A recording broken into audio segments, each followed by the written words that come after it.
I almost can't believe it. Steven Universe Future is already here. It doesn't even feel like it's been that long since the movie dropped, and then we got an announcement of exactly what form this final season of the show was going to take. And yes, this is technically season 1 of a different show. You're going to hear me saying one or the other often throughout these next few reviews as if they're interchangeable, because they really are. This is the same show, but at the same time, it's so clearly not, and it does feel different. The tone of it feels different, while also feeling the same. It's so weird, and very hard to put into words, which makes my job super easy, I'll tell ya. I am going to in part use this first of these 4 reviews of the 4 episodes we've gotten so far as a little bit of housekeeping, because this episode was mostly housekeeping. It started out essentially as pure housekeeping. This first episode, Little Homeschool, opens up with Steven catching up a newly uncorrupted gem on what's been going on, and so as to use them as a surrogate to catch us, the audience, up on what's been going on, which, incidentally, clearly I should never theorize about pink gems, because I was certainly wrong about this one. She's not a real rose quartz, and she definitely wasn't the thing in the chest, and it certainly doesn't seem like she was a decoy for Rose either. It seems like she was just a corrupted crystal gem that for some reason they only just now got around to uncorrupting. And this isn't even the only instance in these 4 episodes of me being entirely wrong about pink gems. I'm trying to think back, and I think the only time I've ever been right when I theorized about a pink gem was when I was recounting the popular Rose as pink diamond theory that I didn't even believe was true at the time. But anyway, it's not important. This episode was still fine, and I'm not entirely at fault for getting this wrong, because this character, this Cherry Quartz character in the trailers for the show, she was definitely framed as if she was more important than she turned out to be.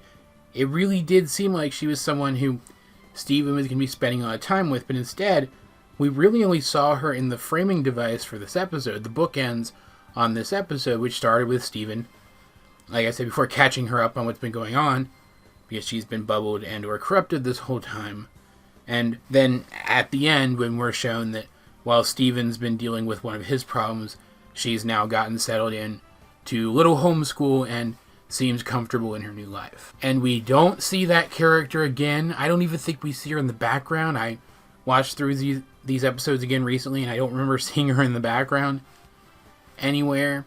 So it looks like that's it. It looks like she's just going to be at best a minor background character going forward. And so far I can't even confirm that that's true. So she's definitely not nearly as important as she's seen. And she's not the only character in this episode who we were led to believe was going to be maybe not more important, but used in a different manner by the trailer for the show, and that's Jasper. It really did seem like the trailer was setting up some big climactic confrontation between Steven and Jasper, where she is still fighting him, and she's managed to convince herself that now she needs to fight him because he's impersonating her diamond. But no, she's just living near Little Homeworld in the woods, punching rocks. And Steven goes to see her to try to help her, not really understanding what it is that she even needs. And they end up fighting for fun. And it's definitely for fun. You can tell this is what Jasper wanted. She's very disrespectful towards him and almost bullyish towards him. But when he finally agrees to fight her, you can tell that was all just egging him on to try to get him to fight her.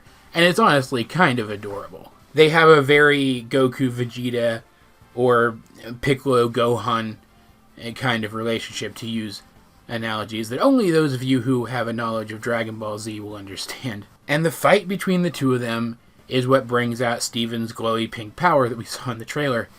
It wasn't the fact that he was about to die, it's the fact that he was fighting against Jasper, and she's still disappointed in how weak he is when he's not a fusion. Which, it definitely came off as really mean and judgmental, but I don't even think it was.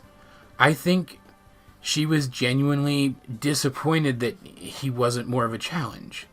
Which, in her mind, is, I don't know if compliment's exactly the right word, but the fact that she expected him to be better than that at all says something, right?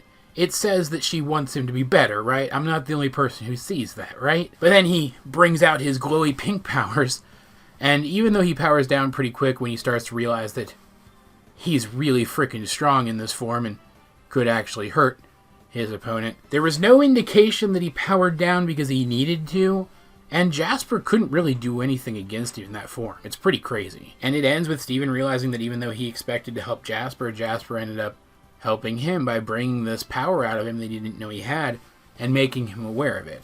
And even though Jasper says that this was their one and only lesson, the implication is that Jasper is going to kind of teach him to control this power going forward, that we're going to see them interacting more often in the future, which is something I'm very much looking forward to.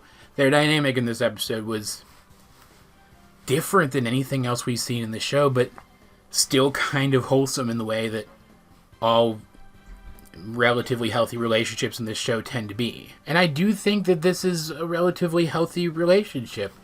Jasper's just expressing herself in the only way that she knows how, and eventually, assuming they continue to interact with each other, I do think that her bullyishness will be toned down, if that makes sense. I mean, look at Peridot. She hasn't really changed as a person. It's just the more extreme aspects of her personality, the ones that are more harmful or damaging, have been toned down. And I expect that same kind of thing to happen with Jasper, too. And it was cool to see not only why we wouldn't have seen Jasper in the movie, assuming that she was on at least neutral terms with Steven, but also to see why maybe we wouldn't have had a reason to see Jasper, even if she had been around, because it seems like she is trying to avoid literally everyone. And I could totally buy that this is the first time in 2 years that something noteworthy would have happened involving both Steven and Jasper. The only other noteworthy thing that might have fit in that timeline is Jasper going off to live by herself, and how genuinely noteworthy is that if it can be summed up in just some background conversation between the two characters. This episode definitely put to rest the idea that they aren't going to be dealing with Jasper as a character, that they're not going to continue to further her characterization. It approached it from an interesting angle, tied it directly into this new power that Steven is going to have to deal with this season, and even potentially set up Jasper as an integral part in him learning to control it and growing into the best possible person he can be, which I think is pretty freaking cool at the end of the day. And you know what? I'm not even disappointed that Jasper is not going to be a main villain, or at least it doesn't seem like she's going to be at this point. I guess she could still turn out to be down the line. Something could happen. But I'm not even disappointed that it seems like she's not even going to be a major villain, even though she is in the villain lineup, because I didn't want her to be. Jasper is as much a victim of the system as anybody else, and she deserves a redemption. And I want to see it happen, again, without compromising who she is as a person at her core. I just want that person to be made into a better version of that person, you know? And the whole little homeschool concept, which I haven't even talked about in the review much, is super interesting. Each of the crystal gems kind of, I won't say teaching, because I wouldn't call what they were doing teaching, but conveying the things that they've learned, not even really through their lives on Earth, but through their lives on Earth with Steven to other gems. That's such an interesting concept, and one that, I mean, I guess I expected him to do that, but not exactly in the format that we got, so that was a nice surprise, you know? And I just gotta say, Amethyst is best teacher. She's so good at it, and the next episode really drives that home. This is the thing that Amethyst was always supposed to do, and I'm so proud of her for finally figuring it out. Since this episode was, at least in part, housekeeping, I will use this review to do a bit of housekeeping as well and talk about my first impressions of this new show. I don't like the new theme song. It's not bad. I don't like it as much as We Are the Crystal Gems.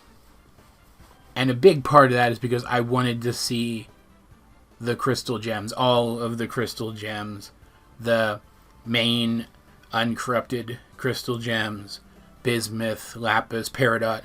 I wanted to see them saying we are the crystal gems together, and it doesn't look like I'm going to get to do that. And it bums me out. I do think it's really cool, though, that the title screens for these episodes seem to be showing us something. They're from the perspective of Steven sitting in his car, and it looks like he's driving quickly away from Beach City, so I want to know what that's about. That's super interesting to me. And overall, despite this show feeling a little different, it's still definitely Steven Universe, and I'm so glad to be getting more Steven Universe, and I'm really glad we're going to be getting it on a semi-regular basis for the next few weeks at least. I'm just psyched. In general, I'm psyched about this show. But as per usual, guys, I'd like to know, what did you think of Little Homeschool? If you have seen it, let's get a discussion going in the comment section down below or over on my Discord, link in the description. But either way, this has been AJ22, and I will talk to you guys later.